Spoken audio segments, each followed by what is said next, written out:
The Wendigo by Algernon Blackwood. 1. A considerable number of hunting parties were out that year without finding so much as a fresh trail, for the moose were uncommonly shy, and the various Nimrods returned to the bosoms of their respective families with the best excuses the facts of their imaginations could suggest. Dr. Cathcart, among others, came back without a trophy, but he brought instead the memory of an experience which he declares was worth all the bull moose that had ever been shot. But then Cathcart, of Aberdeen, was interested in other things besides moose. Amongst them, the vagaries of the human mind. This particular story, however, found no mention in his book on collective hallucination, for the simple reason, so he confided once to a fellow colleague, that he himself played too intimate a part in it to form a competent judgment of the affair as a whole. Besides himself and his guide, Hank Davis, there was young Simpson, his nephew, a divinity student destined for the Wee Kirk, then on his first visit to Canadian backwoods, and the latter's guide, DeFago. Joseph DeFago was a French Canuck who had strayed from his native province of Quebec years before, and had got caught in rat portage when the Canadian Pacific Railway was a building. A man who, in addition to his unparalleled knowledge of woodcraft and bush lore, could also sing the old voyageur songs, and tell a capital hunting yarn into the bargain. He was deeply susceptible, however, to that singular spell which the wilderness lays upon certain lonely natures, and he loved the wild solitudes with a kind of romantic passion that amounted almost to an obsession. The life of the backwoods fascinated him, whence, doubtless, his surpassing efficiency in dealing with their mysteries. On this particular expedition he was Hank's choice. Hank knew him and swore by him. He also swore at him, just as a pal might, and since he had a vocabulary of picturesque, if utterly meaningless oaths, the conversation between the two stalwart and hardy woodsmen was often of a rather lively description. This river of expletives, however, Hank agreed to dam a little out of respect for his old hunting boss, Dr. Cathcart, whom of course he addressed after the fashion of the country as Doc, and also because he understood that young Simpson was already a bit of a parson. He had, however, one objection to DeFago, and one only, which was that the French Canadian sometimes exhibited what Hank described as the output of a cursed and dismal mind, meaning apparently that he sometimes was true to type, Latin type, and suffered fits of a kind of silent moroseness when nothing could induce him to utter speech. DeFago, that is to say, was imaginative and melancholy, and, as a rule, it was too long a spell of civilization that induced the attacks, for a few days of the wilderness invariably cured them. This, then, was the party of 4 that found themselves in camp the last week in October of that shy moose year, way up in the wilderness north of Rat Portage, a forsaken and desolate country. There was also Punk, an Indian who had accompanied Dr. Cathcart and Hank on their hunting trips in previous years, who acted as cook. His duty was merely to stay in camp, catch fish, and prepare venison steaks and coffee at a few minutes' notice.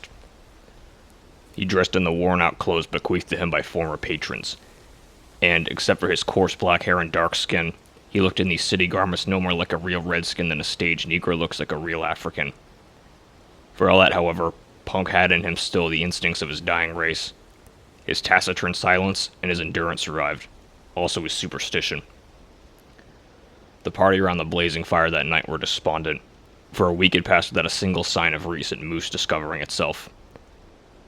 DeFago had sung his song and plunged into a story, but Hank, in bad humor, reminded him so often that he kept up messing up the facts, so that it was most all nothing but a petered-out lie, that the Frenchman had finally subsided into a sulky silence which nothing seemed likely to break. Dr. Cathcart and his nephew were fairly done after an exhausting day. Punk was watching up the dishes, grunting to himself under the lean-to of branches, where later he also slept. No one troubled to stir the slowly dying fire. Overhead the stars were brilliant in a sky quite wintry. No one troubled to stir the slowly dying fire, and there was so little wind that ice was already forming stealthily along the shores of the Stow Lake behind them. The silence of the vast listening forest stole forward and enveloped them. Hank broke in suddenly with his nasal voice. "I'm in favor of breaking new ground tomorrow, Doc," he observed with energy, looking across at his employer. "We don't stand a dead Dago's chance around here." "Agreed," said Cathcart, always a man of few words.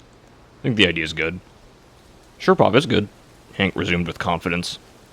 "Suppose now you and I strike west, up Garden Lake, away for a change. None of us ain't touched that quiet bit of land yet. I'm with you. And you, DeFago? Take Mr. Simpson along in that small canoe, skip across the lake, portage over into 50 Island water, and take a good squint down that southern shore. The moose yarded there like hell last year. And for all we know, they may be doing it again this year, just to spite us. DeFago, keeping his eyes on the fire, said nothing by way of reply. He was still offended, possibly, about his interrupted story. No one's been up that way this year, and I'll lay my bottom dollar on that. Hank added with emphasis, as though he had a reason for knowing. He looked over at his partner sharply. Better take the little silk tent and stay out a couple nights, he concluded, as though the matter were definitely settled. For Hank was recognized as general organizer of the hunt, and in charge of the party.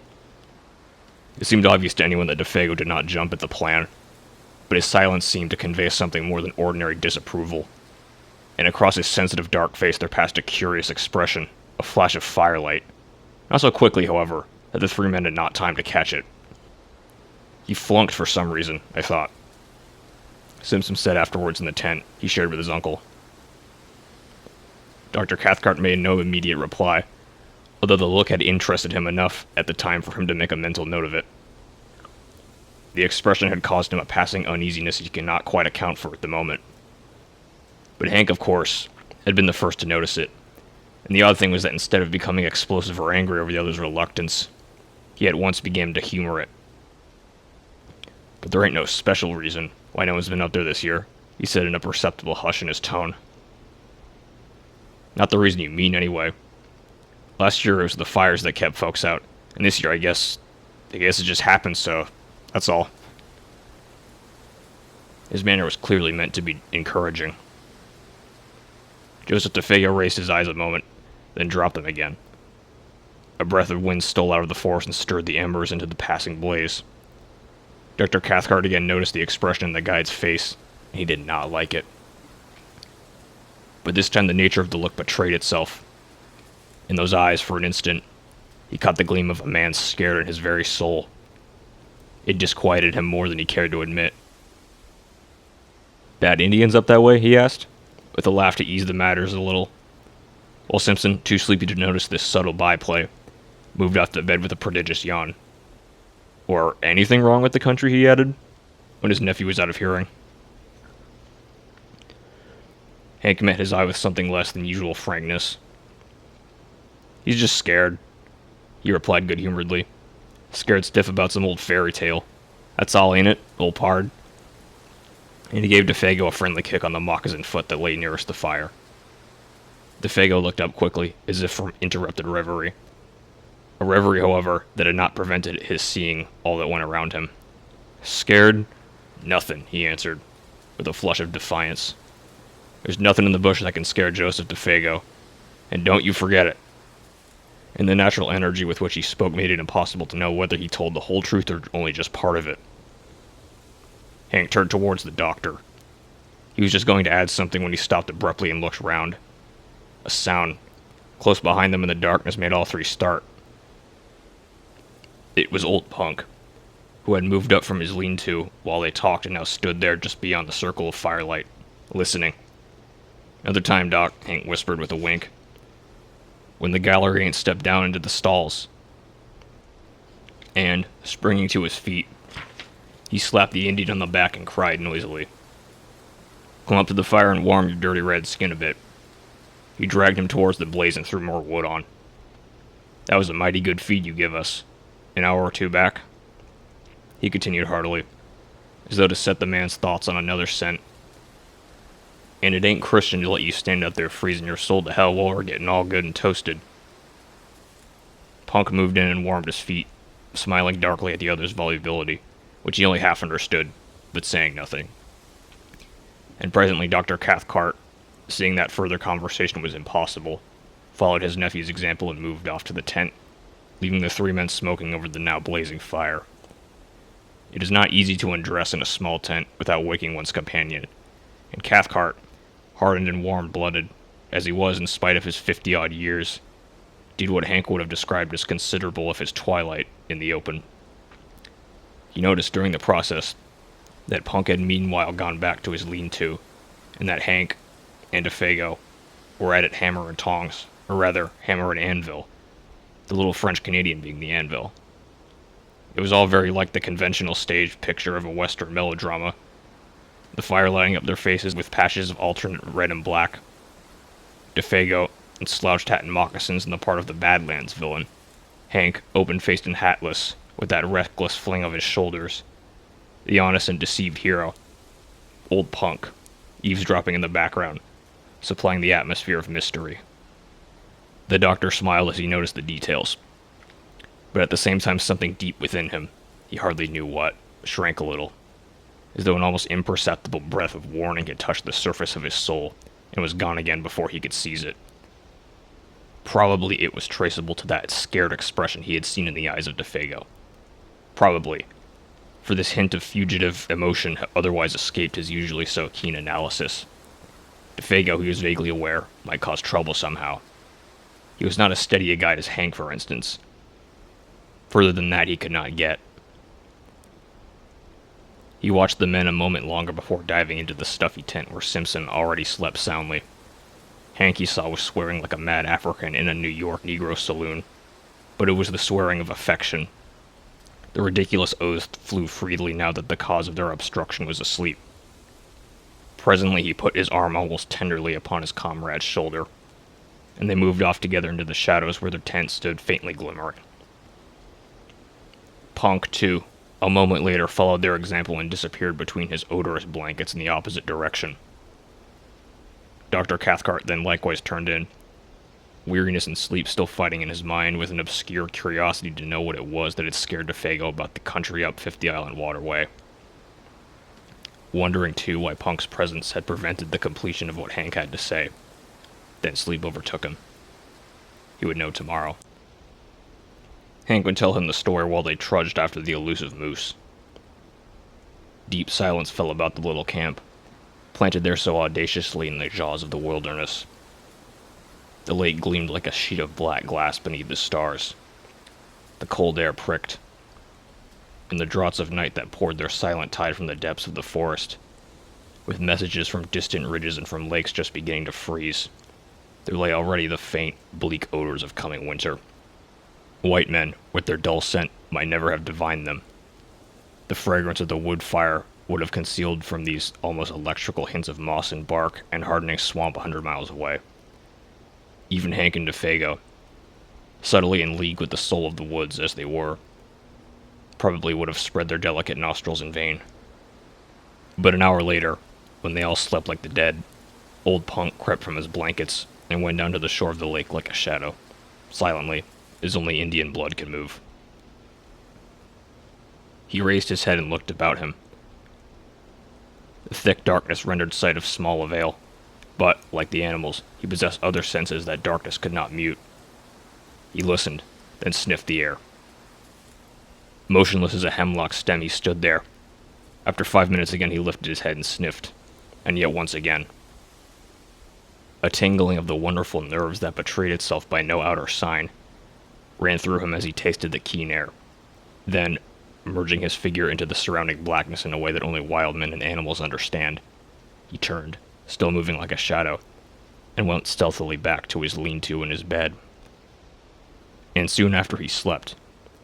The change of wind he had divined stirred gently the reflection of the stars within the lake, rising among the far ridges of the country beyond 50 Island Water. It came from the direction in which he had stared, and it passed over the sleeping camp with a faint and sighing murmur through the tops of the big trees that was almost too delicate to be audible. With it, down the desert paths of night, through too faint, too high even for the Indians' hair-like nerves, there passed a curious thin odor, strangely disquieting, an odor of something that seemed unfamiliar, utterly unknown. The French Canadian and the man of Indian blood each stirred uneasily in his sleep just about this time, though neither of them woke.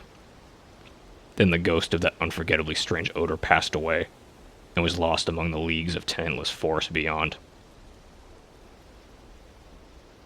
2. In the morning the camp was astir before the sun. There had been a light fall of snow during the night, and the air was sharp. Punk had done his duty betimes, for the odors of coffee and fried bacon reached every tent. All were in good spirits. "Wind shifted," cried Hank vigorously, watching Simpson and his guide already loading the small canoe. "It's across the lake. Dead right for you fellers.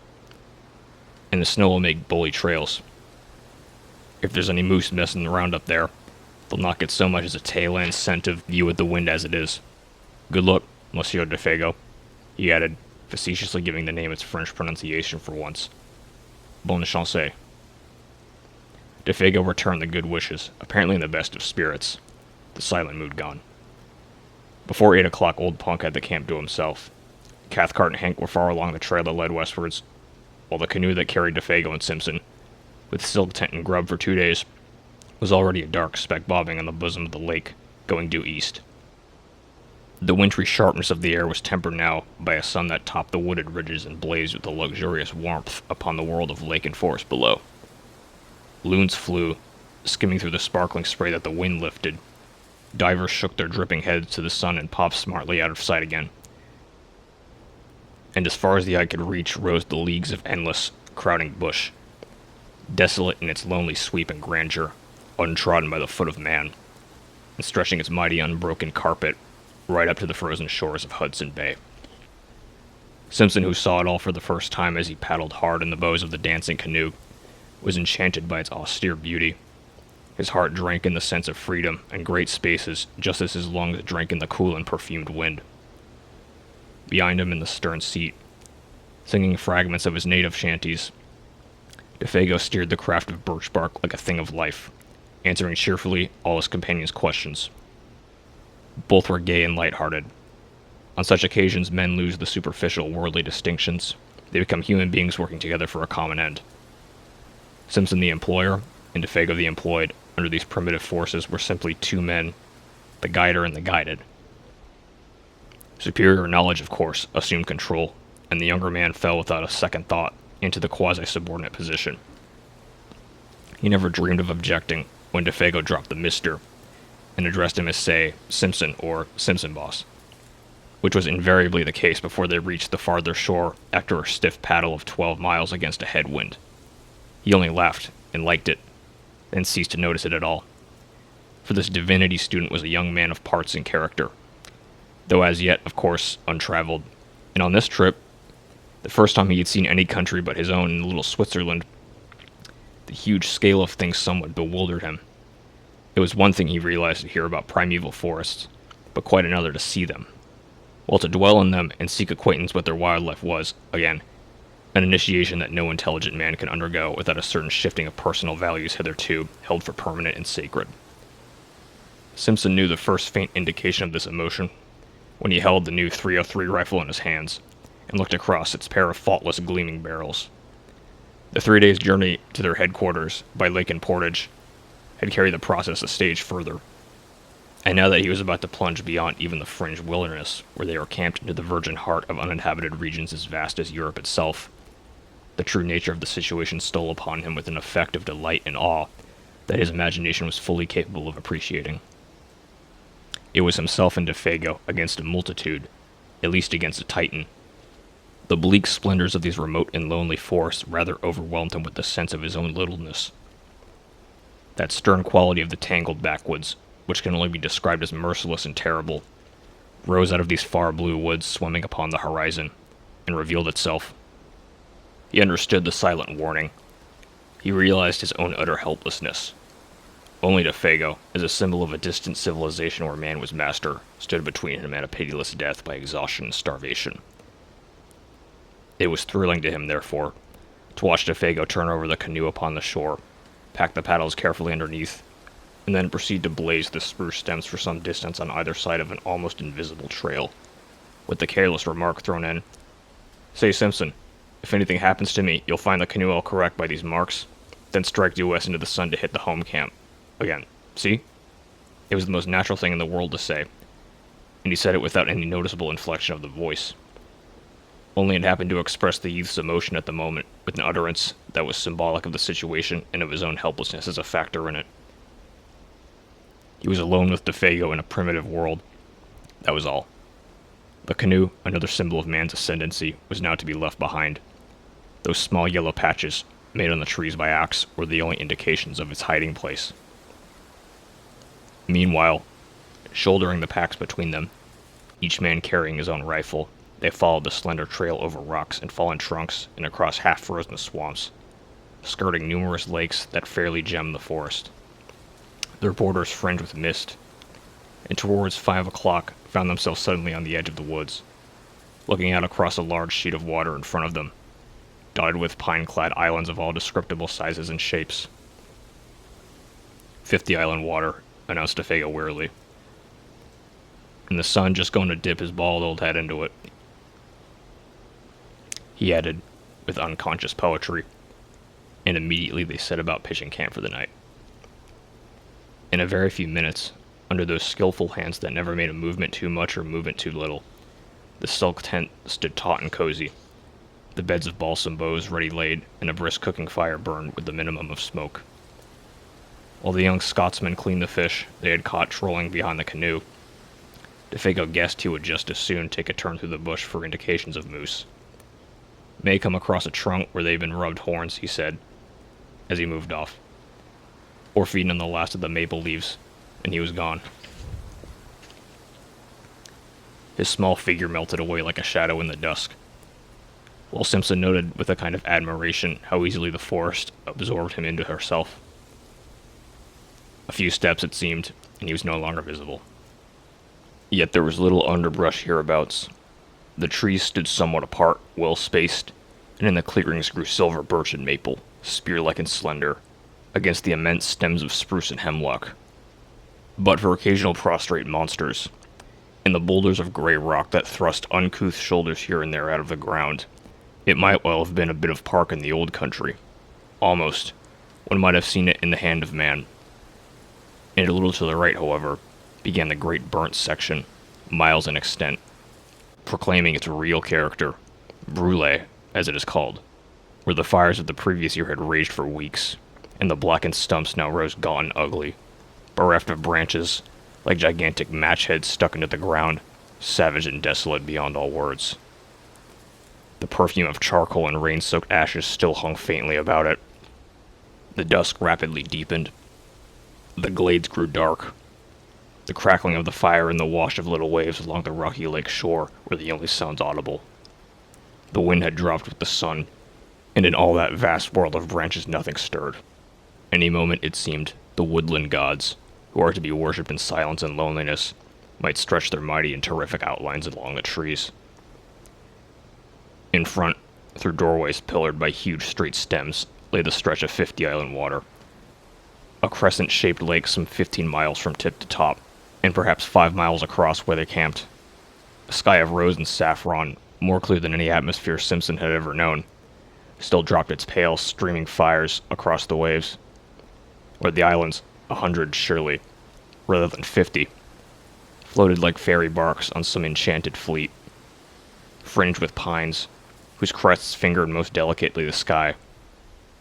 They almost seemed to move upwards as the light faded, about to weigh anchor and navigate the pathways of the heavens instead of the currents of their native and desolate lake, and strips of colored cloud, like flaunting pennants, signaled their departure to the stars. The beauty of the scene was strangely uplifting. Simpson smoked the fish and burnt his fingers into the bargain in his efforts to enjoy it, and at the same time tend the frying pan in the fire. Yet ever at the back of his thoughts lay that other aspect of the wilderness, the indifference to human life, the merciless spirit of desolation which took no note of man. The sense of his utter loneliness, now that even Defego had gone, came close as he looked about him and listened for the sound of his companion's returning footsteps. There was pleasure in the sensation, yet with it a perfectly comprehensible alarm, and instinctively the thought stirred in him. What should I do? Could I do, if anything happened and he did not come back? They enjoyed their well-earned supper, eating untold quantities of fish and drinking unmilked tea strong enough to kill men who had not covered 30 miles of hard going, eating little on the way. And when it was over, they smoked and told stories round the blazing fire, laughing, stretching weary limbs, and discussing plans for the morrow. Defego was in excellent spirits, though disappointed at having no signs of moose to report. But it was dark and he had not gone far. The brulee, too, was bad. His clothes and hands were smeared with charcoal. Simpson, watching him, realized with renewed vividness their position, alone together in the wilderness. "DeFago," he said presently, "these woods, are a bit too big to feel quite at home in, to feel comfortable in, I mean. Huh?" He merely gave expression to the mood of the moment. He was hardly prepared for the earnestness, the solemnity even, with which the guide took him up. "You've hit it right, Simpson, boss," he replied, fixing his searching brown eyes on his face. "And that's the truth, sure. There's no end to 'em, no end at all." Then he added, in a lower tone as if to himself, "There's lots found out that, and gone plumb to pieces." But the man's gravity of manner was not quite to the other's liking. It was a little too suggestive for the scenery and setting. He was sorry he had broached the subject.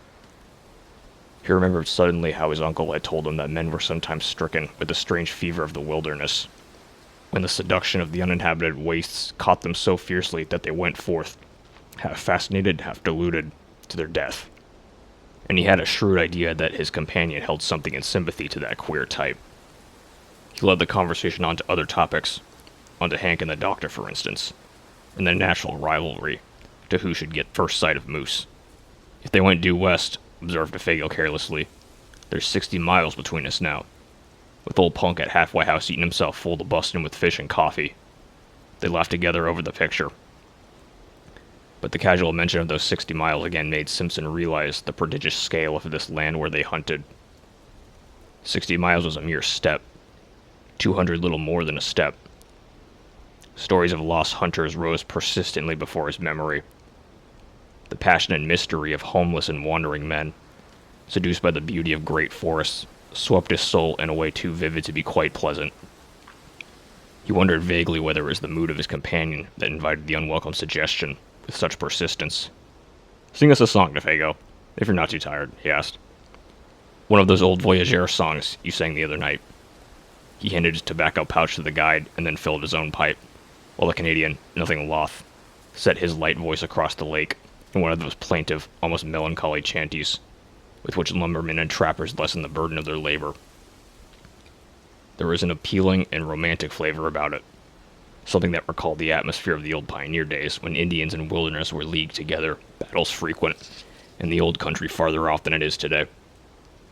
The sound traveled pleasantly over the water, but the forest at their back seemed to swallow it down with a single gulp that permitted neither echo nor resonance. It was in the middle of the third verse that Simpson noticed something unusual, something that brought his thoughts back with a rush from faraway scenes. A curious change had come about in the man's voice, even before he knew what it was.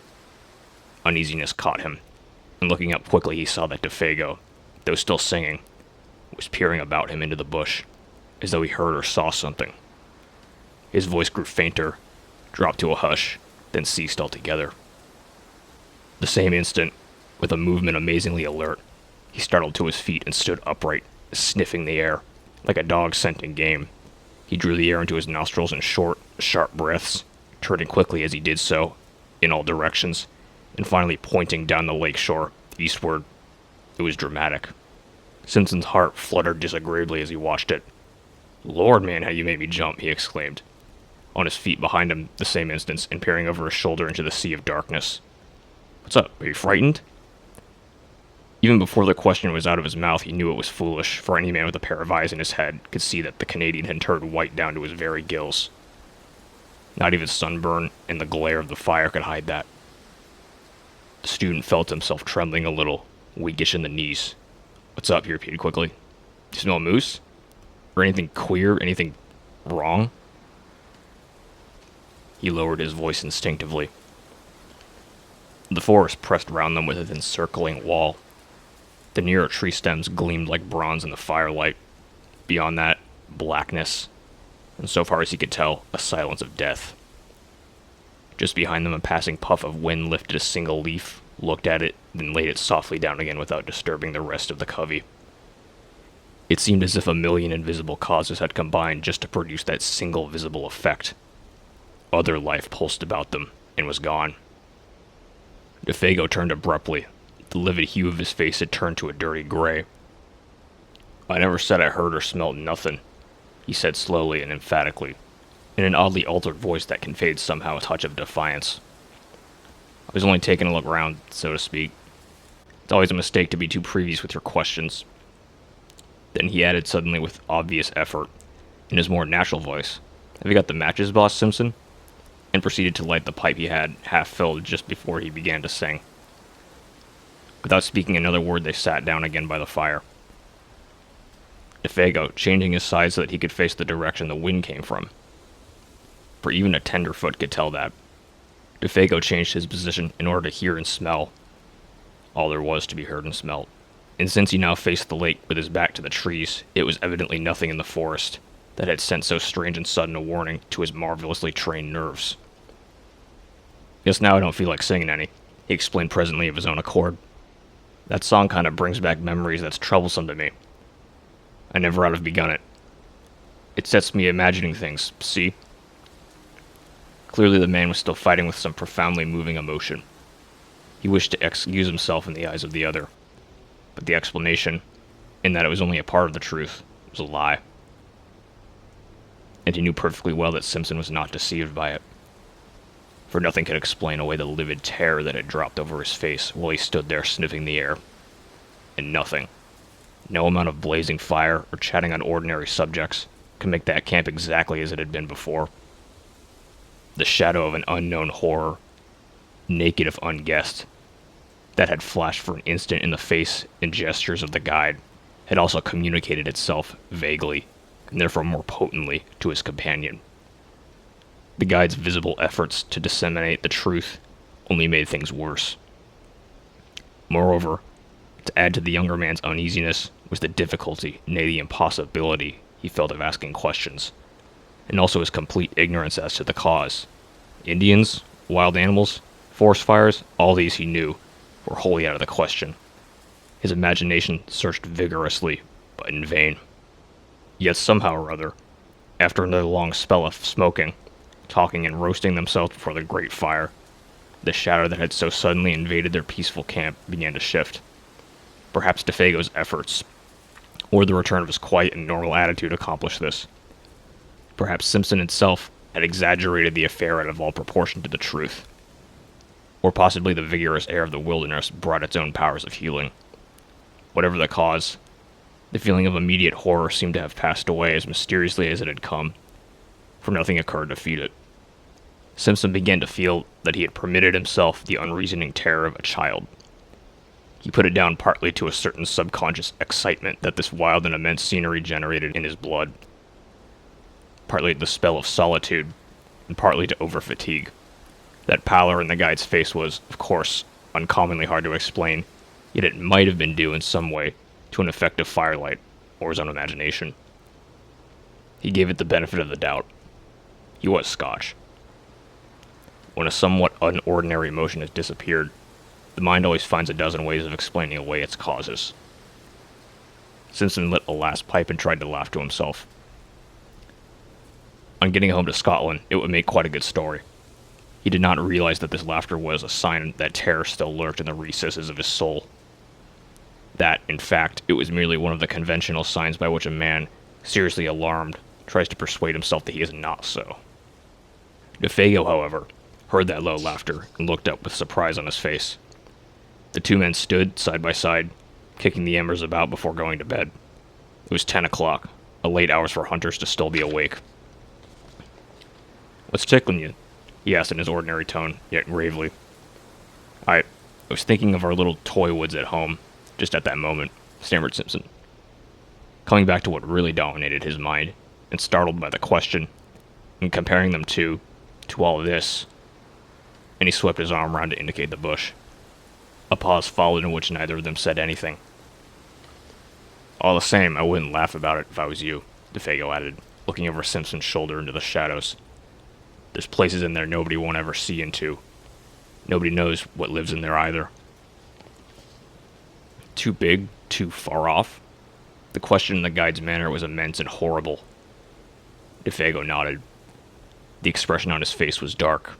He, too, felt uneasy. The younger man understood that in a hinterland of this size, there might well be depths of wood that would never in the life of the world be known or trodden. The thought was not exactly the sort he welcomed. In a loud voice, cheerfully, he suggested that it was time for bed. But the guide lingered, tinkering with the fire, arranging the stones needlessly, doing a dozen things that did not really need doing. Evidently there was something he wanted to say, yet found it difficult to get at. "Say you, Boss Simpson," he began suddenly, as the last shower of sparks went up into the air. "You don't smell nothing, do you? Nothing particular, I mean." The commonplace question, Simpson realized, revealed a dreadfully serious thought in his mind. A shiver ran down his back. "Nothing but burning wood," he said firmly, kicking again at the embers. The sound of his own foot made him start. "And all the evening you ain't smelled nothing?" persisted the guide, peering at him through the gloom. "Nothing extraordinary and different to anything else you ever smelled before?" No, man, nothing at all," he replied aggressively, half angrily.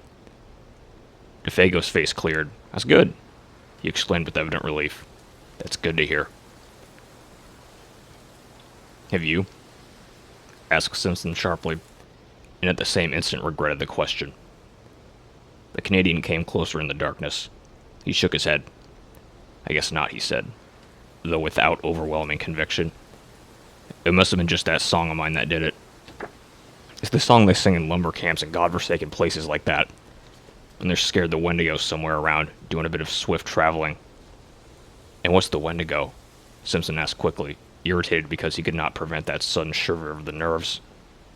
He knew that he was close upon the man's terror and the cause of it, yet a rushing passionate curiosity overcame his better judgment and his fear. DeFago turned swiftly and looked at him as though he were suddenly about to shriek. His eyes shone, but his mouth was wide open. Yet all he said, or whispered rather, for his voice saying very low, was, "It's nothing. Nothing but what those lousy fellers believe when they've been hitting the bottle too long. A sort of great animal that lives up yonder." He jerked his head up northwards, quick as lightning in its tracks, and bigger than anything else in the bush. "And ain't supposed to be very good to look at. That's all." "A backwoods superstition," began Simpson, moving hastily toward the tent in order to shake off the hand of the guide that clutched his arm. Come, hurry up for God's sake, and then get the lantern going. It's time we were in bed and asleep if we're going to be up in the sun tomorrow." The guide was close on his heels. "I'm coming," he answered out of the darkness. "I'm coming." And after a slight delay, he appeared with the lantern and hung it from a nail in the front pole of the tent. The shadows of 100 trees shifted their places quickly as he did so, and when he stumbled over the rope, diving swiftly inside, the whole tent trembled as though a gust of wind struck it. The two men lay down, without undressing, upon their beds of soft balsam boughs, cunningly arranged. Inside all was warm and cozy, but outside the world of crowding trees pressed close about them, marshalling their million shadows and smothering the little tent that stood there like a wee white shell facing the ocean of tremendous forest. Between the two lonely figures within, however, there pressed another shadow that was not a shadow from the night. It was the shadow cast by the strange fear, never wholly exorcised, that leaped suddenly upon DeFago in the middle of his singing. And Simpson, as he lay there, watching the darkness through the open flap of the tent, ready to plunge into the fragrant abyss of sleep, knew that unique and profound stillness of a primeval forest when no wind stirs. Then sleep took him. 3. Thus, it seemed to him, at least. Yet it was true that the lap of the water, just beyond the tent door, still beat time with its lessening pulses when he realized that he was lying with his eyes open, and that another sound had recently introduced itself with cunning softness between the splash and murmur of the little waves. And long before he understood what this sound was, it had stirred in him the sensors of pity and alarm. He listened intently, though at first in vain, for the running blood beat all its drums too noisily in his ears. Did it come, he wondered, from the lake, or from the woods? Then suddenly, with a rush and a flutter of the heart, he knew that it was close beside him in the tent, and when he turned over for a better hearing, it focused itself unmistakably not 2 feet away. It was the sound of weeping. DeFago, upon his bed of branches, was sobbing in the darkness as though his heart would break. the blankets evidently stuffed against his mouth to stifle it. And his first feeling, before he could think or reflect, was the rush of a poignant and searching tenderness. This intimate human sound, heard amid the desolation about them, woke pity. It was so incongruous, so pitifully incongruous, and so vain. Tears in this vast and cruel wilderness, of what avail? He thought of a little child crying in mid-Atlantic. Then, of course, with fuller realization, and the memory of what had gone before, came the descent of the terror upon him, and his blood ran cold. "Defago," he whispered quietly. "What's the matter?" He tried to make his voice very gentle. "Are you in pain? Unhappy?" But there was no reply. But the sound ceased abruptly. He stretched his hand out and touched him. The body did not stir. "Are you awake?" For it occurred to him that the man was crying in his sleep. "Are you cold?" He noticed that his feet, which were uncovered, projected beyond the mouth of the tent. He spread an extra fold of his own blankets over them. The guide had slipped down in his bed, and the branches seemed to have been dragged with him. He was afraid to pull the body back again, for fear of waking him. One or two tentative questions he ventured softly, but though he waited for several minutes, there came no reply, nor any sign of movement.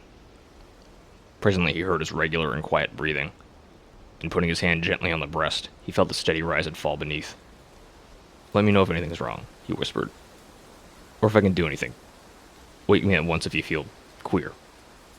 He hardly knew what to say. He lay down again, thinking and wondering what it all meant. Defago, of course, had been crying in his sleep. Some dream or other had affected him. Yet never in his life would he forget that pitiful sound of sobbing, and the feeling that the whole awful wilderness of woods listened. His own mind busied itself for a long time with the recent events, of which this took its mysterious place as one. And though his reason successfully argued away all unwelcome suggestions, a sensation of uneasiness remained, resisting ejection, very deep-seated, peculiar beyond ordinary. 4.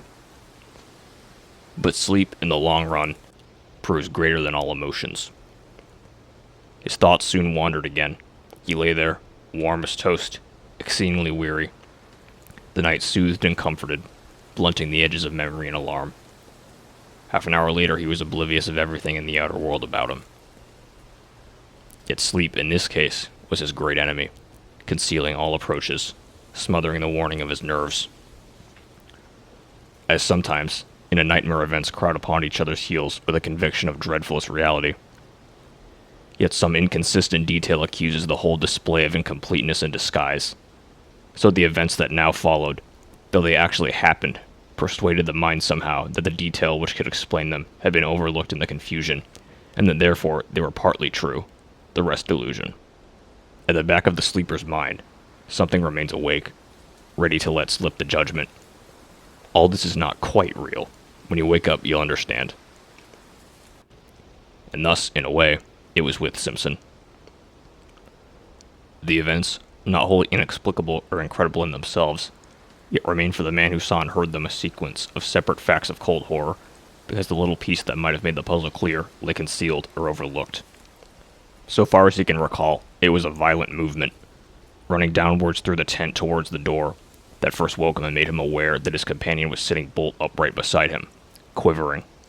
Hours must have passed, for it was the pale gleam of dawn that revealed his outline against the canvas. This time the man was not crying. He was quaking like a leaf. The trembling he felt plainly through the blankets down the entire length of his own body. Defago had huddled down against him for protection, shrinking away from something that apparently concealed itself near the door flaps of the tent. Simpson thereupon called out in a loud voice some question or other. In the first bewilderment of waking, he does not remember exactly what, and the man made no reply. The atmosphere and feeling of true nightmare lay horribly about him, making movement and speech both difficult. At first, indeed, he was not sure where he was, whether he was in one of the earlier camps, or at home in his bed at Aberdeen. The sense of confusion was very troubling. And next, almost simultaneous with his waking, it seemed, the profound stillness of the dawn outside was shattered by a most uncommon sound. It came without warning, or audible approach. and it was unspeakably dreadful. It was a voice, Simpson declares. Possibly a human voice. Hoarse yet plaintive. A soft, roaring voice close outside the tent. Overhead, rather than upon the ground, of immense volume, while in some strange way almost penetratingly and seductively sweet. It rang out, too, in 3 separate and distinct notes, or cries, that bore in some odd fashion a resemblance far-fetched yet recognizable to the name of the guide. Fago. The student admits he is unable to describe it quite intelligently, for it was unlike any sound he had ever heard in his life, and combined a blending of such contrary qualities. A sort of windy crying voice, he calls it, as of something lonely and untamed, wild and of abominable power. And even before it ceased, dropping back into the great gulfs of silence, the guide beside him had sprung to his feet, with an answering, though unintelligible cry. He blundered against the tent pole with violence, shaking the whole structure, spreading his arms out frantically for more room, and kicking his legs impetuously free of the clinging blankets. For a second, perhaps 2, he stood upright by the door, his outline dark against the pallor of the dawn. Then, with a furious, rushing speed, before his companion could move a hand to stop him, he shot with a plunge to the flaps of the canvas, and was gone.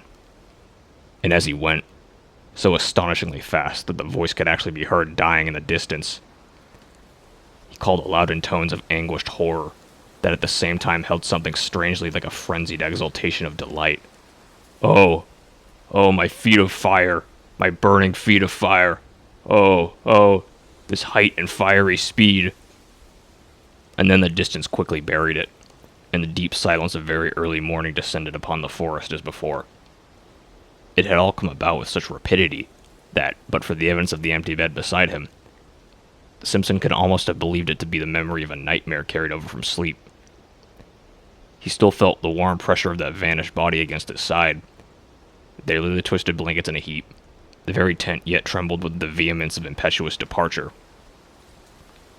The strange words rang in his ears, as though he still heard them in the distance, wild language of a suddenly stricken mind. Moreover, it was not only the senses of sight and hearing that reported uncommon things to his brain. For even while the man cried and ran, he had become aware that a strange perfume, faint yet pungent, pervaded the interior of the tent. And it was at this point, it seems, brought to himself by the consciousness that his nostrils were taking this distressing odor down into his throat, that he found his courage, sprang quickly to his feet, and went out. The gray light of dawn that dropped, cold and glimmering, between the trees revealed the scene tolerably well. There stood the tent behind him, soaked with dew, the dark ashes of the fire, still warm. The lake, white beneath a coating of mist, the islands rising darkly out of it like objects packed in wool, and patches of snow beyond among the clearer spaces of the bush. Everything cold, still, waiting for the sun, but nowhere a sign of the vanished guide, still doubtless, flying at frantic speed through the frozen woods. There was not even the sound of disappearing footsteps, nor the echoes of the dying ice. He was gone, utterly. There was nothing but the sense of his recent presence, so strongly left behind about the camp, and this penetrating, all-pervading odor. And even this was now rapidly disappearing in its turn. In spite of his exceeding mental perturbation, Simpson struggled hard to detect its nature and define it, but the ascertaining of an elusive scent, not recognized subconsciously and at once, is a very subtle operation of the mind, and he failed. It was gone before he could properly seize or name it. Approximate description, even, seems to have been very difficult, for it was unlike any smell he knew.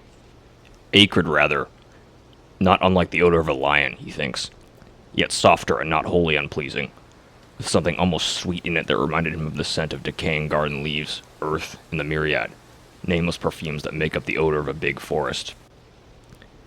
Yet the odor of lions is the phrase with which he usually sums it all up. Then, it was wholly gone, and he found himself standing by the ashes of the fire in a state of amazement and stupid terror that left him the helpless prey of anything that chose to happen. Had a muskrat pointed its pointed muzzle over a rock, or a squirrel scuttled in that instant down the bark of a tree, he would most likely have collapsed without more ado and fainted. for he felt about the whole affair the touch somewhere of a great outer horror. And his scattered powers had not, as yet, had time to collect themselves into a definite attitude of fighting self-control. Nothing did happen, however. A great kiss of wind ran softly through the awakening forest, and a few maple leaves here and there rustled tremblingly to the earth.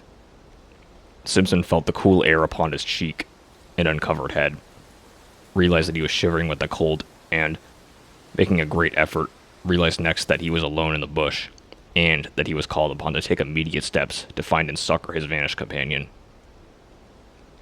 Make an effort accordingly he did, though an ill-calculated and futile one. With that wilderness of trees about him, the sheet of water cutting him off behind, and the horror of that wild cry in his blood, he did what any other inexperienced man would have done in similar bewilderment. He ran about without any sense of direction, like a frantic child, and called loudly without ceasing the name of the guide. "Defago! Defago! Defago!" he yelled. And the trees gave him back the same name as often as he shouted, only a little softened. "Defago! Defago! Defago!" He followed the trail that lay a short distance across the patches of snow, and then lost it again where the trees grew too quickly for snow to lie. He shouted till he was hoarse, until the sound of his own voice and all that unanswering and listening world began to frighten him. His confusion increased in direct ratio to the violence of his efforts. His distress became formidably acute, till at length his exertions defeated their own object, and from sheer exhaustion he headed back to the camp again. It remains a wonder that he ever found his way. It was with great difficulty, and only after numberless false cues, that he at last saw the white tent between the trees, and so reached safety. Exhaustion then applied its own remedy, and he grew calmer. He made the fire and breakfast. Hot coffee and bacon put a little sense and judgment into him again, and he realized that he had been behaving like a boy. He now made another, and more successful attempt to face the situation collectedly, and, a nature naturally plucky coming to his assistance, he decided that he must first make as thorough a search as possible, failing success at which, he must find his way into the home camp as best he could and bring help. And this was what he did. Taking food, matches, and a rifle with him, and a small axe to blaze the trees against his return journey, he set forth. It was 8 o'clock when he started, the sun shining over the tops of the trees in a sky without clouds. Pinned to a stake by the fire, he left a note in case Defago returned while he was away. This time, according to a careful plan, he took a new direction, intending to make a wide sweep that must sooner or later cut into indications of the guide's trail. And, before he had gone a quarter of a mile, he came across the tracks of a large animal in the snow, and beside it the light and smaller tracks of what were beyond questionably human, the feet of Defago. The relief he at once experienced was natural, though brief, for at first sight he saw in these tracks a simple explanation of the whole matter. These big marks had surely been left by a bull moose that, wind against it, had blundered upon the camp and uttered its singular cry of warning and alarm the moment its mistake was apparent. Defago, in whom the hunting instinct was developed to the point of uncanny perfection, had scented the brute coming down the wind hours before. His excitement and disappearance were due, of course, to his... Then the impossible explanation at which he grasped faded, as common sense showed him mercilessly that none of this was true. No guide, much less a guide like Defago, could have acted in so irrational a way, going off even without his rifle.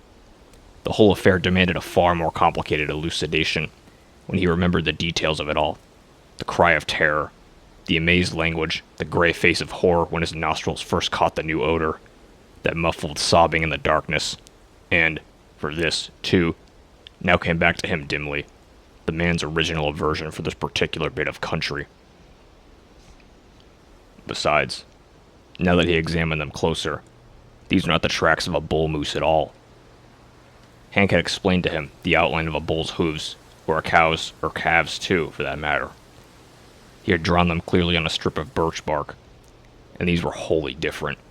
They were big, round, ample, and with no pointed outline as of sharp hooves. He wondered for a moment whether bear tracks were like that. There was no other animal he could think of, for caribou did not come so far south this season, and, even if they did, would not leave hoof marks. They were ominous signs, these mysterious writings left in the snow by the unknown creature that had lured a human being away from safety. And when he coupled them in his imagination with that haunting sound that broke the stillness of the dawn, a momentary dizziness shook his mind, distressing him again beyond belief. He felt the threatening aspect of it all. And, stooping down to examine the marks more closely, he caught a faint whiff of that sweet yet pungent odor that made him instantly straighten up again, finding a sensation of almost nausea. Then his memory played for him another evil trick. He suddenly recalled those uncovered feet projecting beyond the edge of the tent, and the body's appearance of having been dragged towards the opening. The man shrinking from something behind the door when he woke later. The details now beat against his trembling mind with concerted attack. They seemed to gather in those deep spaces of the silent forest about him, where the host of trees stood waiting, listening, watching to see what he would do. The woods were closing in around him. With the persistence of a true pluck, however, Simpson went forward, following the tracks as best he could, smothering these ugly emotions that sought to weaken his will. He blazed innumerable trees as he went, ever fearful of being unable to find the way back, and calling aloud at intervals of a few seconds the name of the guide. The dull tapping of the axe upon the massive trunks, and the unnatural accents of his own voice became at length sounds that even he dreaded to make, dreaded to hear. For they drew attention without ceasing to his presence and exact whereabouts. And if it were really the case that something was hunting him down the same way that he was hunting down another, with a strong effort, he crushed the thought out the instant it rose. It was the beginning, he realized, of a bewilderment so utterly diabolical in nature that it would speedily destroy him. Although the snow was not continuous, lying merely in the shallow flurries over the more open spaces, he found no difficulty in following the tracks the first few miles. They went straight as a ruled line wherever the trees permitted, and the stride soon began to increase in length, until it finally assumed proportions that seemed absolutely impossible for any ordinary animal to have made. Like huge flying leaps they became. One of these he measured, and though he knew that stretch of 18 feet must be somehow wrong, he was at a complete loss to understand why he found no signs on the snow between the extreme points. But what perplexed him even more, making him feel his vision had gone utterly awry, was that the Fago's stride increased in the same manner, and finally covered the same incredible distances. It looked as if the great beast had lifted him with it, and carried him across these astonishing intervals. Simpson, who was much longer in the limb, found that he could not even compass even half the stretch by taking a running jump. In the sight of these huge tracks, running side by side, silent evidence of a dreadful journey in which terror or madness had urged impossible results, was profoundly moving. It shocked him in the secret depths of his soul. It was the most horrible thing his eyes had ever looked upon.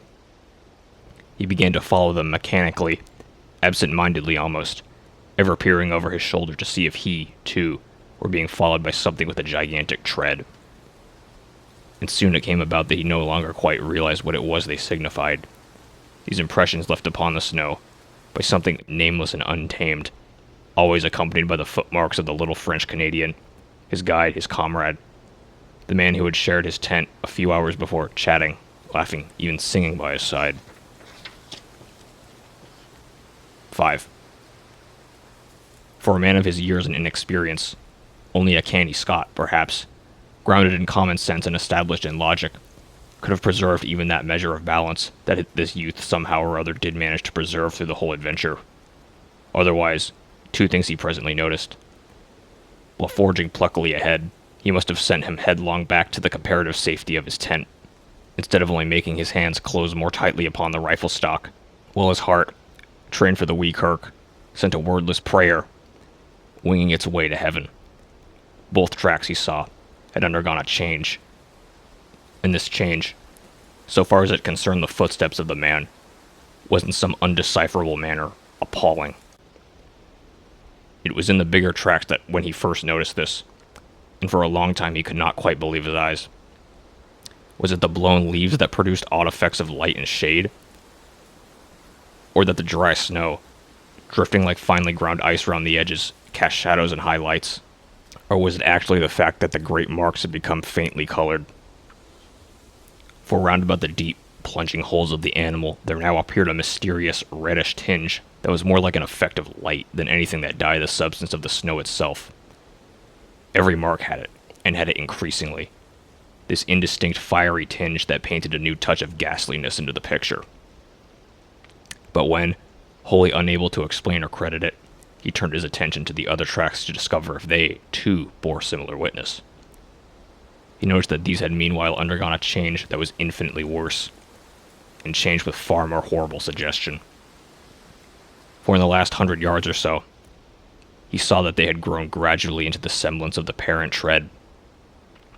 Imperceptibly the change had come about, yet unmistakably. It was hard to see where the change first began. The result, however, was beyond question. Smaller, neater, more cleanly modeled, they formed now an exact and careful duplicate of the larger tracks beside them. The feet that produced them had, therefore, also changed. And something in his mind reared up with loathing and with terror as he saw it. Simpson, for the first time, hesitated. Then, ashamed of his alarm and indecision, took a few hurried steps ahead, and the next instant stopped dead in his tracks. Immediately in front of him, all signs of the trail ceased. Both tracks came to an abrupt end.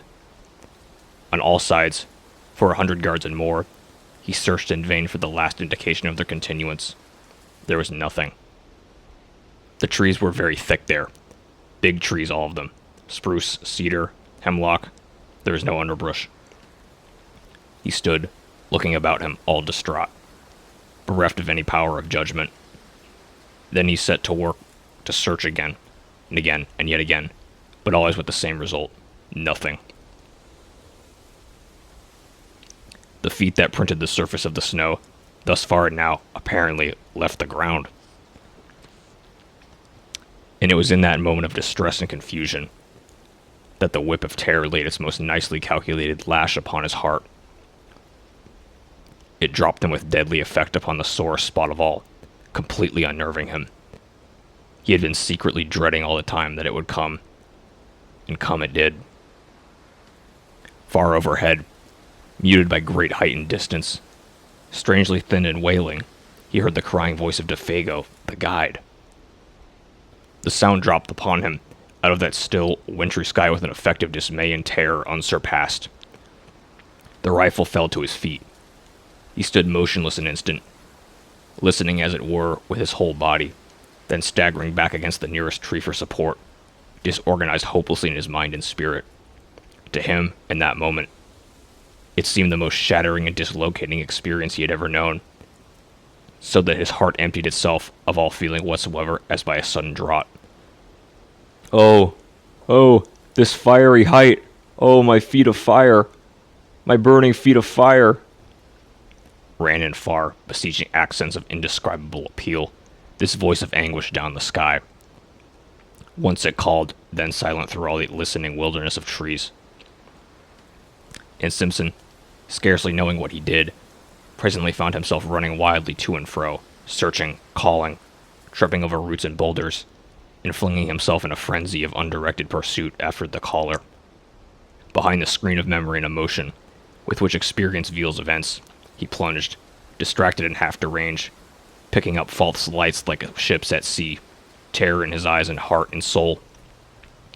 For the panic of the wilderness had called to him in that far voice, the power of untamed distance, the enticement of the desolation that destroys. He knew in that moment all the pains of someone hopelessly and irretrievably lost, suffering the lust and travail of a soul in the final loneliness.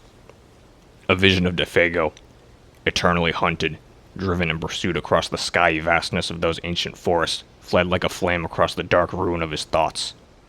It seemed ages before he could find anything in the chaos of his disorganized sensations to which he could anchor himself steadily for a moment and think. The cry was not repeated. His own hoarse voice calling brought no response.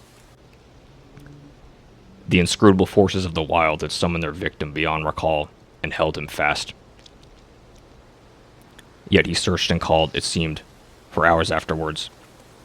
for it was late in the afternoon when at length he decided to abandon a useless pursuit and return to his camp on the shores of 50 Island Water. Even then he went with reluctance, that crying voice still echoing in his ears. With difficulty he found his rifle and the homeward trail. The concentration necessary to follow the badly blazed trees, and a biting hunger that gnawed, helped to keep his mind steady. Otherwise, he admits, the temporary aberration he had suffered might have been prolonged to the point of positive disaster. Gradually, the ballast shifted back again, and he regained something that approached his normal equilibrium. But for all that, the journey through the gathering dusk was miserably haunted. He heard innumerable following footsteps, voices that laughed and whispered, and saw figures crouching behind trees and boulders, making signs to no one for a concerted attack the moment he had passed. The creeping murmur of the wind made him start and listen. He went stealthily, trying to hide where possible, and making as little sound as he could. The shadows of the woods, hitherto protective or covering merely, had now become menacing, challenging, and the pageantry in his frightened mind masked a host of possibilities that were all the more ominous for being obscure. The presentiment of a nameless doom lurked ill-concealed behind every detail of what had happened. It was really admirable how he emerged victor in the end. Men of riper powers and experience might have come through the ordeal with less success. He had himself tolerably well in hand, all things considered, and his plan of action proves it. Sleep being absolutely out of the question, and traveling an unknown trail in the darkness equally impracticable, he sat up the whole of that night, rifle in hand, before a fire he never for a single moment allowed to die down. The severity of that haunted vigil marked his soul for life, but it was successfully accomplished, and with the very first signs of dawn he set forth upon the long journey to the home camp to get help. As before, he left a written note to explain his absence, and to indicate where he had left a plentiful cache of food and matches, though he had no expectation that any human hands would find them. How Simpson found his way alone by the lake and forest might well make a story in itself, for to hear him tell it is to know the passionate loneliness of soul that a man can feel when the wilderness holds him in the hollow of its illimitable hand and laughs. It is also to admire his indomitable pluck. He claims no skill, declaring that he followed the almost invisible trail mechanically and without thinking, and this, doubtless, is the truth. He relied upon the guiding of the unconscious mind, which is instinct. Perhaps, too, some sense of orientation, known to animals and primitive men, may have helped as well. For through all that tangled region, he succeeded in reaching the exact spot where DeFago had hidden the canoe nearly 3 days before with the remark, "Strike due west across the lake into the sun to find the camp." There was not much sun left to guide him, but he used his compass to the best of his ability, embarking in the frail craft for the last 12 miles of his journey with a sensation of immense relief that the forest was behind him at last. And, fortunately, the water was calm. He took his line across the center of the lake instead of coasting around the shores for another 20 miles. Fortunately, too, the other hunters were back. The light of their fires furnished a steering point, without which he might have searched all night long for the actual position of the camp.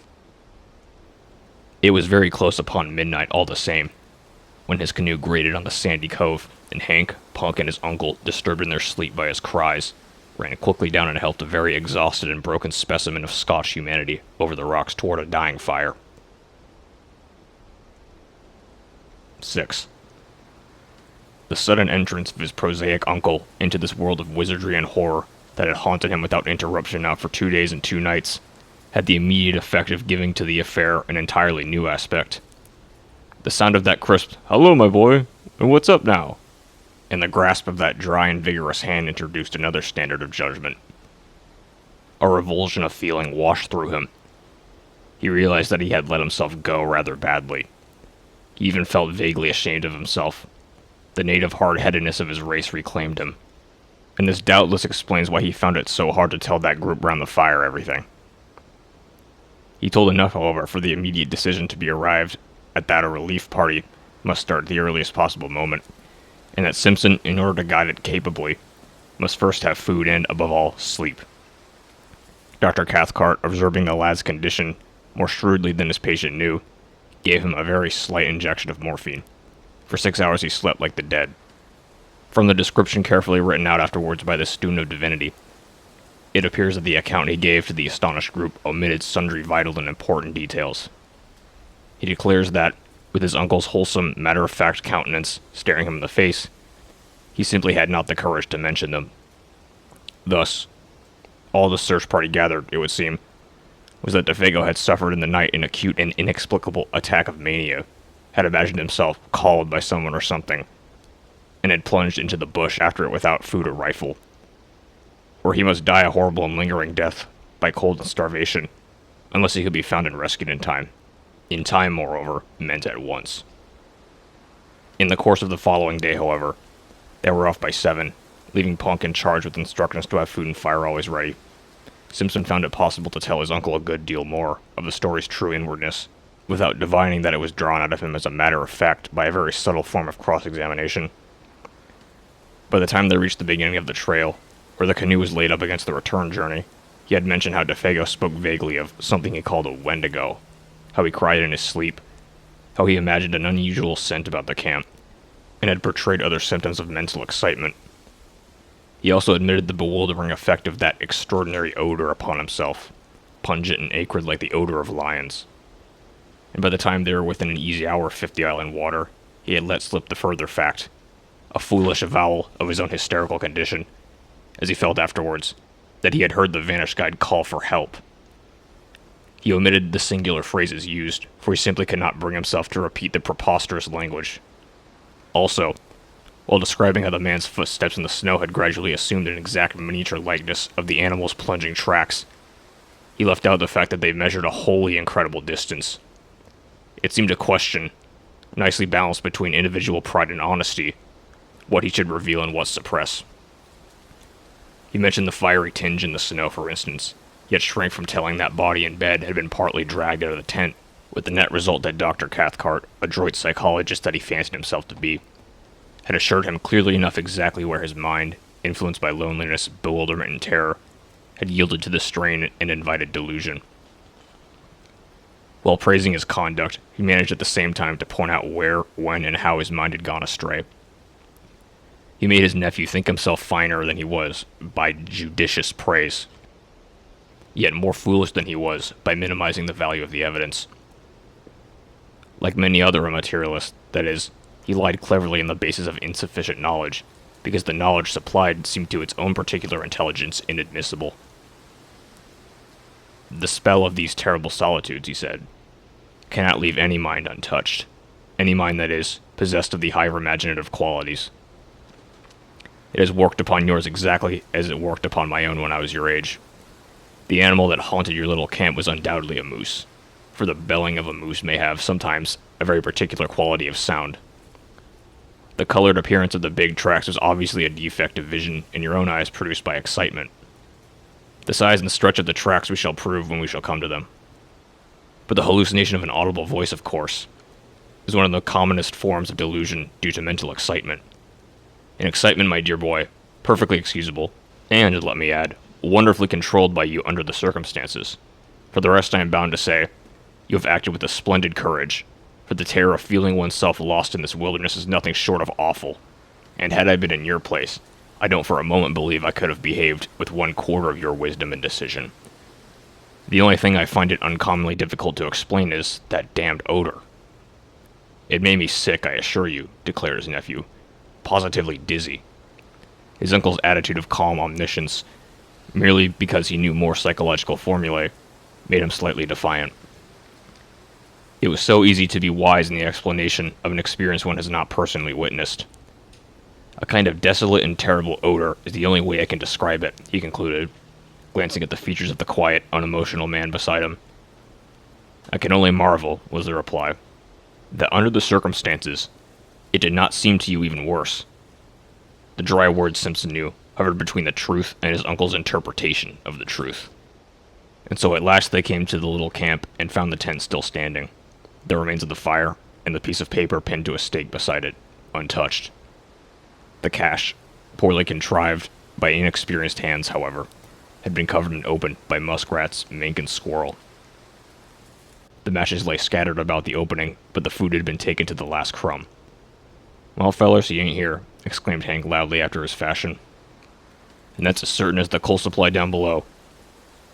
The presence of a divinity student was no barrier to his language at such a time. Though for the reader's sake it may be severely edited. I propose, he added, that we start out at once and hunt for him like hell. The gloom of Defago's probable fate oppressed the whole party with a sense of dreadful gravity the moment they saw the familiar signs of recent occupancy. Especially the tent, with the bed of balsam branches still smooth and flattened by the pressure of his body, seemed to bring his presence near to them. Simpson, feeling vaguely as if his world were somehow at stake, went about explaining particulars in a hushed tone. He was much calmer now, though overwearied by the strain of his many journeys. His uncle's method of explaining away rather, the details still fresh in his haunted memory helped to put ice upon his emotions. And that's the direction he ran off, he said to his two companions, pointing in the direction where the guide had vanished that morning in the gray dawn. Straight down there he ran like a deer, in between the birch and the hemlock. Hank and Dr. Cathcart exchanged glances. It was about 2 miles down there, in a straight line, continued the other, speaking with something of the former terror in his voice. That I followed his trail to the place where it stopped dead. And where you heard him calling, and caught the stench, and the rest of that wicked entertainment? Cried Hank, with a volubility that betrayed his keen distress. And where your excitement overcame you to the point of producing illusions, added Dr. Cathcart under his breath, yet not so low that his nephew did not hear it. It was early in afternoon, for they had traveled quickly, and there was still a good 2 hours of daylight left. Dr. Cathcart and Hank lost no time in beginning the search, but Simpson was too exhausted to accompany them. They would follow the blazed marks on the trees, and where possible, his footsteps. Meanwhile, the best thing he could do was to keep a good fire going and rest. But after something like 3 hours' search, the darkness already down, the two men returned to camp with nothing to report. Fresh snow had covered all signs, and though they had followed the blazed trees to the spot where Simpson had turned back, they had not discovered the smallest indication of a human being, or for that matter, of an animal. There were no fresh tracks of any kind. The snow lay undisturbed. It was difficult to know what was best to do, though in reality there was nothing they could do. They might stay and search for weeks without much chance of success. The fresh snow destroyed their only hope, and they gathered around the fire for supper, a gloomy and despondent party. The facts indeed were sad enough, for Defago had a wife at Rat Portage, and his earnings were the family's sole means of support. Now that the whole truth and all its ugliness was out, it seemed useless to deal in further disguise or pretense. They talked openly of the facts and probabilities. It was not the first time, even in the experience of Dr. Cathcart, that a man had yielded to the singular seduction of the solitudes and gone out of his mind. Defago, moreover, was predisposed to something of the sort, for he already had a touch of melancholia in his blood, and his fiber was weakened by bouts of drinking that often lasted for weeks at a time. Something on this trip, one might never know precisely what, had sufficed to push him over the line, and he had gone off into the great wilderness of trees and lakes to die by starvation and exhaustion. The chances against his finding camp again were overwhelming. The delirium that was upon him would also doubtless have increased, and it was quite likely he might do violence to himself, and so hasten his cruel fate. Even while they talked, indeed, the end had probably come. On the suggestion of Hank, his old pal, however, they proposed to wait a little longer and devote the whole of their following day, from dawn to darkness, to the most systematic search they could devise. They would divide the territory between them. They discussed their plan in great detail. All that men could do, they would do. And meanwhile, they talked about the particular form in which the singular panic of the wilderness had made its attack upon the mind of the unfortunate guide. Hank, though familiar with the legend in its general outline, obviously did not welcome the turn the conversation had taken. He contributed little, though that little was illuminating, for he admitted that a story ran over all this section of country to the effect that several Indians had seen the Wendigo along the shores of 50 Island Water in the fall of last year, and that this was the true reason of Defago's disinclination to hunt here. Hank doubtless felt that he had in a sense helped his old pal to death by over-persuading him. When an Indian goes crazy, he explained, talking to himself more than to the others it seemed, it's always put that he's seen the Wendigo, and poor old Defago was superstitious down to the very heels. And then Simpson, feeling the atmosphere more sympathetic, told over again the full story of his astonishing tale. He left out no details this time. He mentioned his own sensations and gripping fears. He only omitted the strange language used. But DeFago surely had already told you all these details of the Wendigo legend, my dear fellow, insisted the doctor. I mean, he had talked about it, and thus put into your mind the ideas which your own excitement afterwards developed. Whereupon Simpson again repeated the facts. DeFago, he declared, had barely mentioned the beast. He, Simpson, knew nothing of the story, and so far as he remembered, he had never even read about it. Even the word was unfamiliar. Of course he was telling the truth, and Dr. Cathcart was reluctantly compelled to admit the singular character of the whole affair. He did not do this in words so much as in manner, however. He kept his back against a good, stout tree. He poked the fire into a blaze the moment it showed signs of dying down. He was quicker than any of them to notice the least sound in the night about them. A fish jumping in the lake, a twig snapping in the bush, the dropping of occasional fragments of frozen snow from the branches overhead where the heat loosened them. His voice, too, changed a little in quality, becoming a shade less confident, lower in tone. Fear, to put it plainly, hovered close about that little camp, and though all three would have been glad to speak of other matters, the only thing they seemed able to discuss was this, the source of their fear. They tried other subjects in vain, but there was nothing to say about them. Hank was the most honest of the group. He said next to nothing. He never once, however, turned his back to the darkness. His face was always to the forest, and when wood was needed, he didn't go farther than was necessary to get it. 7. A wall of silence wrapped them in, for the snow, though not thick, was sufficient to deaden any noise, and the frost held things pretty tight besides. No sound but their voices and the soft roar of the flames made itself heard. Only from time to time, something soft as the flutter of the pine moth's wings went past them through the air. No one seemed anxious to go to bed. The hour slipped towards midnight. The legend is picturesque enough, observed the doctor after one of the longer pauses, speaking to break it, rather than because he had anything to say. For the Wendigo is simply the call of the wild personified, which some natures hear in their own destruction. That's about it, Hank said presently. And there's no misunderstanding when you hear it. It calls you by name right enough. Another pause followed. Then Dr. Cathcart came back to the forbidden subject with a rush that made the others jump. The allegory is significant, he remarked, looking about him into the darkness. For the voice, they say, resembles all the minor sounds of the bush, wind, falling matter, cries of the animals, and so forth. And once the victim hears that, he's off for good, of course. His most vulnerable points, however, are said to be the feet and the eyes. The feet, you see, for the lust of wandering, and the eyes for the lust of beauty. The poor beggar goes at such a dreadful speed that he bleeds beneath the eyes, and his feet burn. Dr. Cathcart, as soon as he spoke, continued to peer uneasily into the surrounding gloom. His voice sank into a hushed tone. The Wendigo, he added, is said to burn his feet, owing to the friction apparently caused by its tremendous velocity, till they drop off, and the new ones form exactly like its own. Simpson listened in horrid amazement, but it was the pallor on Hank's face that fascinated him the most. He would willingly have stopped his ears and closed his eyes if he dared. I don't always keep to the ground either, came in Hank's slow, heavy drawl, for it goes so high that he thinks the stars have set him all afire. And it'll take great thumping jumps sometimes, and run along the tops of trees, carrying his partner with it, and then dropping him just as the fish hawk will drop a pickerel before eating it. And his food, of all the muck in the world, in the whole bush, is moss. And he laughed a short, unnatural laugh. It's a moss-eater, is the Wendigo, he added, looking up excitedly into the faces of his companions. Moss-eater, he repeated, with a string of the most outlandish oaths he could invent. But Simpson now understood the true purpose of all this talk. What these two men, each strong and experienced in his own way, dreaded more than anything else was silence. They were talking against time.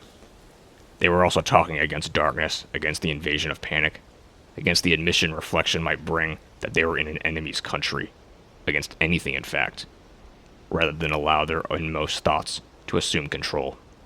He himself, already initiated by the awful vigil of terror, was beyond both of them in this respect. He had reached the stage where he was immune, But these two, the scoffing analytical doctor and the honest dogged backwoodsman, each sat trembling in the depths of his being.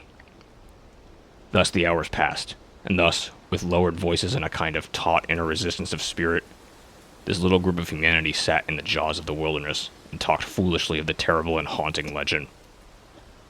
It was an unequal contest, all things considered, for the wilderness had already the advantage of first attack, and of a hostage. The fate of their comrade hung over them with a steadily increasing weight of oppression that finally became insupportable. It was Hank, after a pause longer than the preceding ones, that no one seemed able to break, who first let loose all this pent-up emotion in a very unexpected fashion, by springing suddenly to his feet and letting out the most ear-shattering yell imaginable into the night. He could not contain himself any longer, it seemed. To make it carry even beyond an ordinary cry, he interrupted its rhythm by shaking the palm of his hand before his mouth. "As for Defago," he said, looking down at the other two, with a queer defiant laugh, "for it's my belief, the sandwich oaths may be omitted, that my old partner is not far from us this very minute."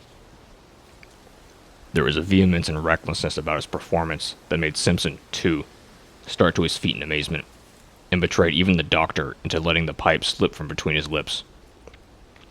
Hank's face was ghastly, but Cathcart's showed a sudden weakness, a loosening of all his faculties, as it were. Then a momentary anger blazed into his eyes, and he, too, though with deliberation born of habitual self-control, got upon his feet and faced the excited guide. For this was unpermissible, foolish, dangerous, and he meant to stop it in the bud. What might have happened in the next minute or two, one may speculate about, yet never definitely know. For in the instant of profound silence that followed Hank's roaring voice, and as though in answer to it, something went past through the darkness of the sky overhead at terrific speed. Something of necessity very large, for it displaced much of the air, while down between the trees there fell a faint and windy cry of a human voice, calling in tones of indescribable anguish and appeal. "Oh, oh, this fiery height! Oh, oh, my feet of fire, my burning feet of fire!" White to the very edge of his shirt, Hank looked stupidly about him like a child. Dr. Cathcart uttered some kind of unintelligible cry, turning as he did so with an instinctive movement of blind terror towards the protection of the tent, then halting in the act as though frozen. Simpson, alone of the three, retained his presence of mind a little. His own horror was too deep to allow for any immediate reaction. He had heard that cry before. Turning to his stricken companions, he said almost calmly, "That's exactly the cry I heard, the very words he used." Then, lifting his face to the sky, he cried out loud, "Defago, Defago, come down here to us, come down." And before there was time for anyone to take definite action one way or another, there came the sound of something dropping heavily between the trees, striking the branches on the way down, and landing with a dreadful thud on the frozen earth below. The crash and thunder of it was really terrific. "That's him. So help me, good God," came from Hank in a whispering cry half-choked, his hand going automatically toward his hunting knife in his belt. "And he's coming," he added, with an irrational laugh of horror, as the sounds of heavy footsteps crunching over the snow became distinctly audible, approaching through the blackness towards the circle of light. And while the steps, with their stumbling motion, moved nearer and nearer upon them, the three men stood round that fire, motionless and dumb. Dr. Cathcart had the appearance of a man suddenly withered. Even his eyes did not move. Hank, suffering shockingly, seemed on the verge again of violent action, yet did nothing. He, too, was hewn of stone. Like stricken children they seemed. The picture was hideous, and meanwhile, their owner still invisible, the footsteps came closer, crunching the frozen snow. It was endless, too prolonged to be quite real, this measured and pitiless approach. It was accursed. 8. Then at length the darkness, having thus laboriously conceived, brought forth a figure. It drew forward into the zone of uncertain light, where fire and shadows mingled not 10 feet away, then halted, staring at them fixedly. The same instant it started forward again, with the spasmodic motion of a thing moved by wires, and coming up closer to them, full into the glare of the fire. They perceived then that it was a man, and apparently that this man was Defago. Something like a skin of horror almost perceptibly drew down in that moment over every face. and 3 pairs of eyes shone through it as though they saw across the frontiers of normal vision into the unknown. DeFeo advanced, his tread faltering and uncertain. He made his way straight into them as a group first, then turned sharply and peered close into the face of Simpson. The sound of a voice issued from his lips. "Here I am, Boss Simpson. I heard someone calling me." It was a faint, dried-up voice, made wheezy and breathless as by immense exertion. "I'm having a regular hellfire kind of trip, I am." And he laughed, thrusting his head forward into the other's face. But that laugh started the machinery of the group of waxwork figures with the wax-white skins. Hank immediately sprang up forward with a stream of oaths so far-fetched that Simpson did not recognize them as English at all, but thought he had lapsed into Indian or some other lingo. He only realized that Hank's presence, thrust thus between them, was welcome, uncommonly welcome. Dr. Cathcart, though more calmly and leisurely, advanced behind him, heavily stumbling. Simpson seems hazy as to what was actually said and done in those next few seconds, for the eyes of that detestable and blasted visage, peering at such close quarters into his own, utterly bewildered. He merely stood still. He said nothing. He had not the trained will of the older men that forced them into action in defiance of all emotional distress. He watched them moving as behind a glass that half destroyed their reality. It was dreamlike, perverted. Yet through the torrent of Hank's meaningless phrases, he remembers hearing his uncle's tone of authority, hard and focused, saying several things about food and warmth, blankets, whiskey, and the rest. And further, that whiffs of that penetrating, unaccustomed odor, vile yet sweetly bewildering, assailed his nostrils during all that followed. It was no less a person than himself, however, less experienced and adroit than the others though he was, who gave instinctive utterance to the sentence that brought a measure of relief into the ghastly situation. "It is you, isn't it, DeFego?" he asked under his breath, horror breaking his speech. And at once Cathcart burst out with the loud answer before the other had time to move his lips. "Of course it is. Of course it is. Only, can't you see, he's nearly dead with exhaustion, cold and terror. Isn't that enough to change a man beyond all recognition?" It was said in order to convince himself as much as to convince the others. The overemphasis alone proved that. And continually, while he spoke and acted, he held a handkerchief to his nose. That odor pervaded the whole camp, for the DeFego, who sat huddled by the big fire, wrapped in blankets, drinking hot whiskey and holding food in wasted hands, was no more like the guy they had last seen alive than the picture of a man of 60 is in a daguerreotype of his early youth in the costume of another generation. Nothing really can describe that ghastly caricature, that parody, masquerading there in the firelight as DeFego. From the ruins of the dark and awful memories he still retains, Simpson declares that the face was more animal than human, the features drawn about into wrong proportions, the skin loose and hanging, as though he had been subjected to extraordinary pressures and tensions. It made him think vaguely of those bladder faces blown up by the hawkers on Ludgate Hill, that change their expression as they swell, and as they collapse amid a faint and wailing imitation of a voice. Both face and voice suggested some abominable resemblance, but Cathcart long afterwards, seeking to describe the indescribable, asserts that thus might have looked a face and body that had been in air so rarefied, the weight and atmosphere of being removed, the entire structure threatened to fly asunder and become incoherent. It was Hank, though all distraught and shaking with a tearing volume of emotion he could neither handle nor understand, who brought things to a head without much ado. He went off to a little distance from the fire, apparently so that the light should not dazzle him too much, and shading his eyes for a moment with both hands, shouted in a loud voice that held anger and affection dreadfully mingled, "You ain't DeFego. You ain't DeFego at all. I don't give a damn, but that ain't you, my old pal of 20 years. He glared upon the huddled figure as though he would destroy himself with his eyes. "And if it is, I'll swab the floor of hell with a wad of cotton wool and a toothpick. So help me good God," he added, with a violent fling of horror and disgust. It was impossible to silence him. He stood there shouting like one possessed, horrible to see, horrible to hear, because it was the truth. He repeated himself in 50 different ways, each more outlandish than the last. The woods rang with echoes. At one time it looked as if he meant to fling himself upon the intruder, for his hand continually jerked towards the long hunting knife in his belt. But in the end he did nothing, and the whole tempest completed itself very shortly with tears. Hank's voice suddenly broke. He collapsed on the ground, and Cathcart somehow or other persuaded him at last to go into the tent and lie quiet. The remainder of the affair, indeed, was witnessed by him from behind the canvas, his white and terrified face peeping through the crack of the tent door flap. Then Dr. Cathcart, closely followed by his nephew, who so far had kept his courage better than all of them, went up with a determined air and stood opposite to the figure of DeFago huddled over the fire. He looked him squarely in the face and spoke. At first his voice was firm. "DeFago, tell us what's happened, just a little, so that we can know how best to help you," he asked in a tone of authority, almost of command. And at that point, it was command. At once afterwards, however, it changed in quality, for the figure turned up to him, a face so piteous, so terrible, and so little like humanity, that the doctor shrank back from him as from something spiritually unclean. Simpson, watching close behind him, says he got the impression of a mask that was on the verge of dropping off, and that underneath they would discover something black and diabolical, revealed in utter nakedness. "Out with it, man, out with it," Cathcart cried, terror running neck and neck with entreaty. "None of us can stand this much longer." It was the cry of instinct over reason.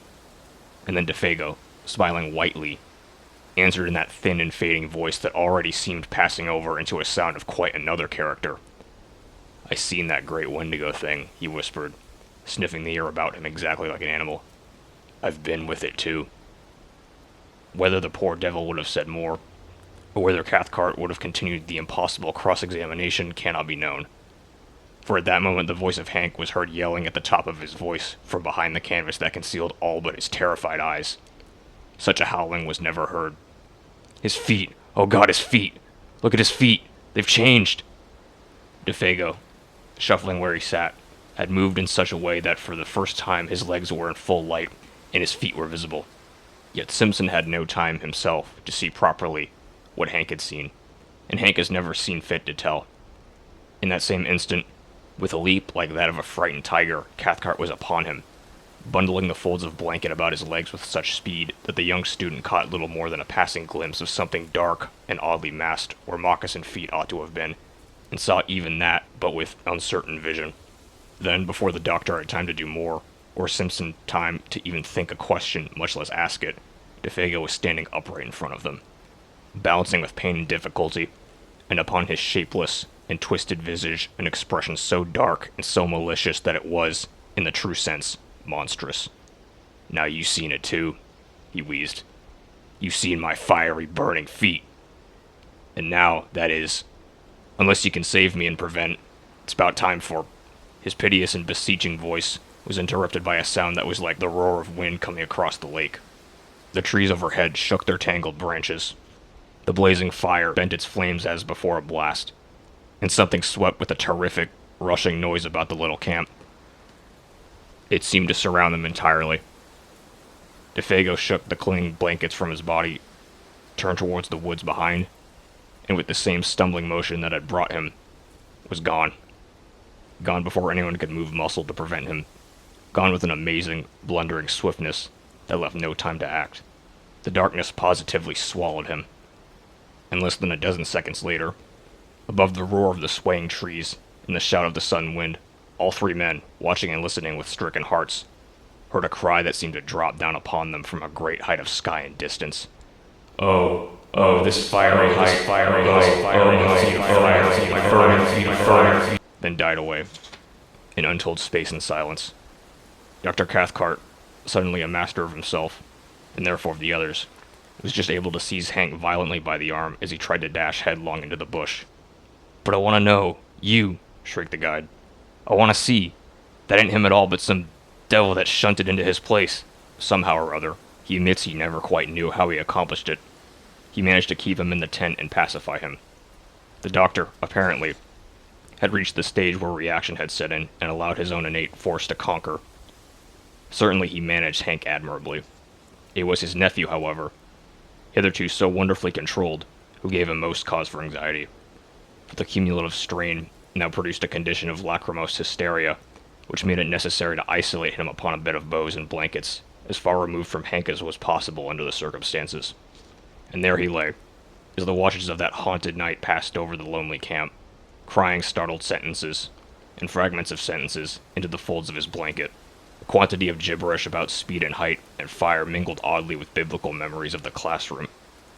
People with broken faces all on fire are coming at a most awful, awful pace towards the camp, he would moan one minute, and the next would sit up and stare at the woods, intently listening, and whisper, "How terrible in the wilderness are the feet of them that," until his uncle came across to change the direction of his thoughts and comfort him.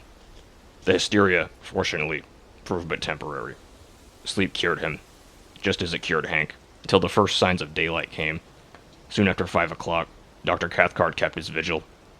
His face was the color of chalk, and there were strange flushes beneath his eyes.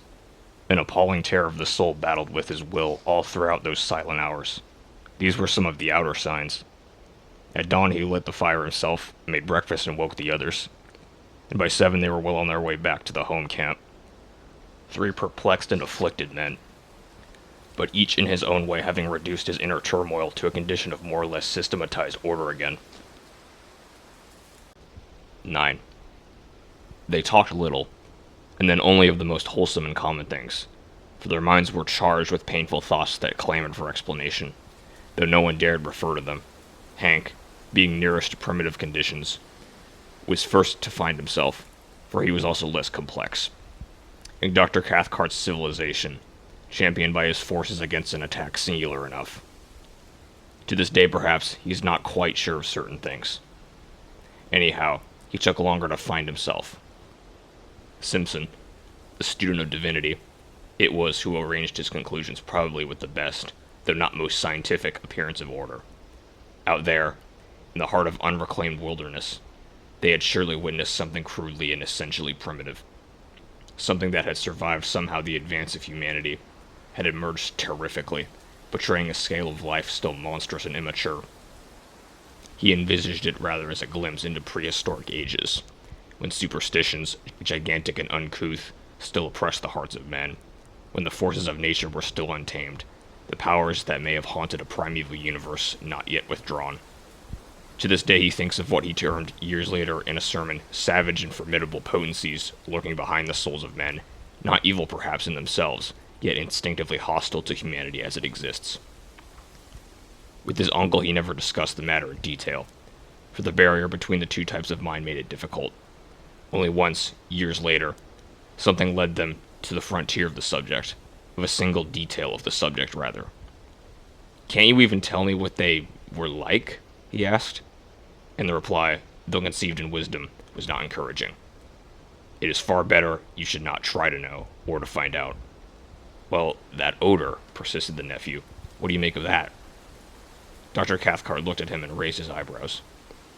"Odors," he replied, "are not so easy as sounds and sights of telepathic communication.